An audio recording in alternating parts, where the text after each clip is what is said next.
Біз Жаркентке Айнар бауырымыздың сайдингін тиеп жатырмыз. Машинасы келді. Ақтер, көктер болып жатқан жайымыз бар. Оксы темір сайдинг 4 метрлік прямой замок. Бежевый светін таңдап алды. Светі өте керемет. Түсін түрін көрсететін боламыз. Сапасы өте жақсы. 0,4 талшына металдың қалыңдығы.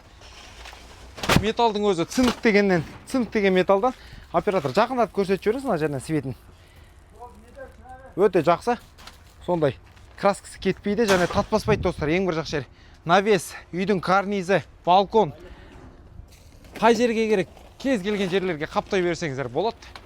Светі түрі түсі өңіп кетеді деп қорықпаңыздар. Бағасына келетін болсақ 2700 теңге 1 квадрат метрі. Арнайы тиктокпен келген көрермендерге 2500 теңгеден болады 1 квадраты. Сапасы өте жақсы. 100% гарантия достар. Алыңыздар. Еш өкінбейсіздер.